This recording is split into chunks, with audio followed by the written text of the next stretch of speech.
This is another in the First Read series where I read a poem by a poet I don't know anything about or know very little about and read their poetry for the first time, just for the sheer joy of it, to see how much I like it, to see if I want to read that poet more.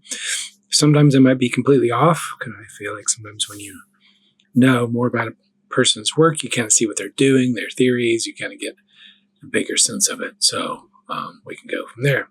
This one is from Pete Smoke Journal. It's a nice little online journal.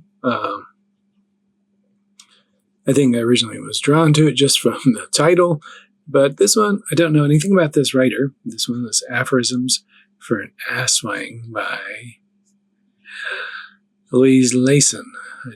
I picked these really randomly. I just kind of saw this one and the form of it and kind of said, okay, I'll figure this out. So I read these for the first time as I redo the video. This one, I don't know what to make that much of the title. Aphorism for an Aswang. All I know about it's a Filipino mythological character. So I'm not really sure. I don't remember much about the character, so I can go from there.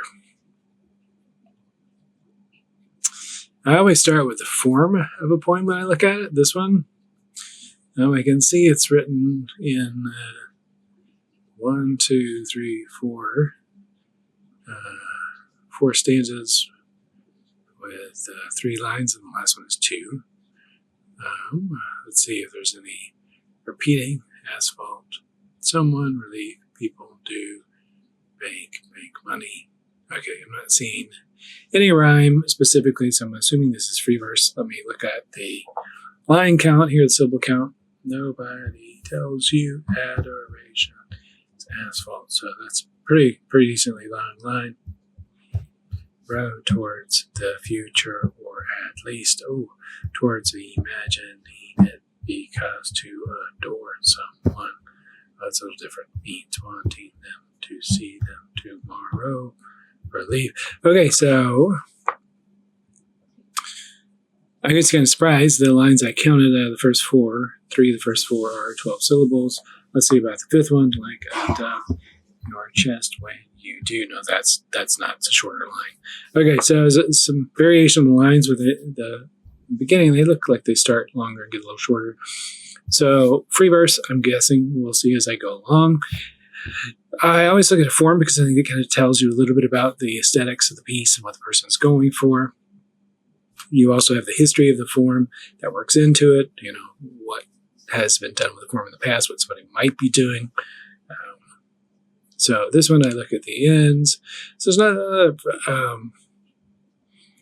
I can see dream here, dream downline later, but we'll just read it. Okay. Aphorisms for an Aswang. Nobody tells you adoration is asphalt paving a road towards the future. Nobody tells you adoration is asphalt paving a way towards the future. Adoration, asphalt, paving. Some nice A sounds in there. Paving a road towards the future. Like a lot of A sounds in there. Tells you towards. So there's a lot of nice sounds in this.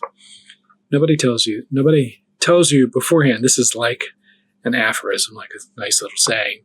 It tells you that adoration is asphalt paving the way towards the future, which is also not extremely clear what this saying is. It's almost like this begins with an aphorism, and maybe it'll be explained as we go along. But is adoration, is this you adoring somebody, or is this adoration of you? And which one paves the way towards a future? That adoration is not clear who's doing the adoration there. Then what kind of adoration is it? Is it adoration of you for what you're doing, who you are? It's not really clear from this, but somehow this paves the way towards the future. We'll see what happens as we go along. Or at least towards imagining it. So being adored or adoring paves the way towards the future or helps you imagine your future. I can definitely see the imagining part in a more clear way than figuring out and paving the way toward the future. Because to adore someone means wanting to see them tomorrow. So this adoration seems like a kind of But I actually don't know. I was going to say it seems romantic, but I'm not sure if it is in this case, because you could just adore someone and still just want to see them because you adore something somebody does. This case is you doing the adoring, not being adored, which is a different thing, right? Because of the adoration, is it a flattery paves the way to the future, or you wanting to be somebody or be like somebody, adoring how they are, helping you become better? Relief, like a dove in your chest when you do. It's like a relief of wanting to see somebody is a good thing and like helps lift your chest up wanting to see somebody. Jenny Holzer said having 2 or 3 people in love with you is like money in the bank. Well, this, having 2 or 3 people in love with you, that's like an aphorism coming from Jenny Holzer, the artist, because that was one of her statements in her art. But literally just reading it off, having 2 or 3 people in love with you is like having money in the bank. This kind of adoration in terms of love, which is what I was questioning back up in line 3, is adoring someone. Is it a loving adoration or is it something else? Even here, I'm not really sure, because you could say putting Jenny Holzer in here, having that in here is a way of adoring Jenny Holzer's work. So that's a way of wanting to live up to what Jenny Holzer is doing. So that's a way of paving your way toward the future or imagining it. Maybe I've invested once, but no one loves me now. This kind of sense in which, like, if you had some love in the bank, it's gone now. Because even if you adored someone, that's over and it ends.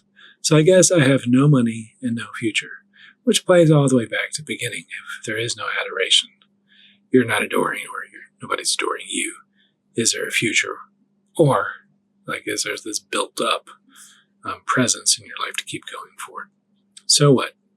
Today, I will dream a person into being, who in turn will dream me into being tomorrow.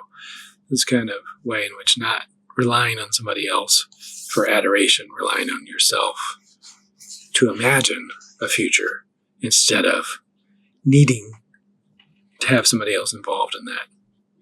For so long, I failed to want to picture any scene but pitch dark.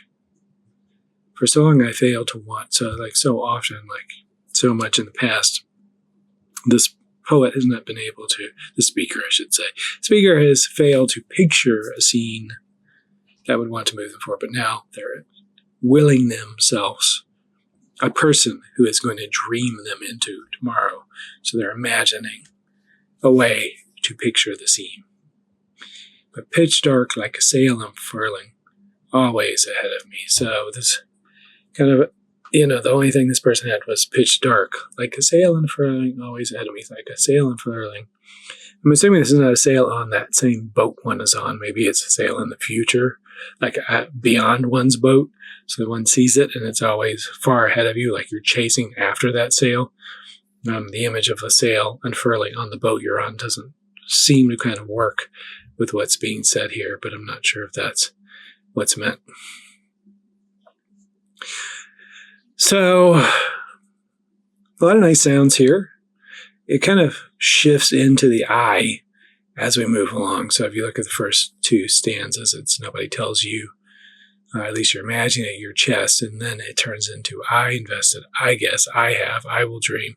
This kind of shift between what you're expected to do versus what this person is claiming for themselves to move forward, to imagine this kind of way to go forward. So imagining one's own aphorism to change into what you want to be, to become, to shift into what you need to be. How that relates to the title, I don't remember. The aswang, what I remember, I don't remember if it was some kind of shifting form. That seems like it would go well, but also just, how people understand language or aphorisms themselves, how you might develop an understanding of them over time that would change and shift and become something more significant. All right, so that was the first reading of this. This is kind of an interesting poem to try to figure out what's going on. And some poems like open themselves to you really quickly. This one I feel like you have to kind of work yourself into to figure out what's going on. But in that, I like doing that with poetry. I don't like something that just spills it all out. So I kind of enjoyed that process. So definitely would like to read more of Louise Leyson's work and kind of see what the rest of it's like.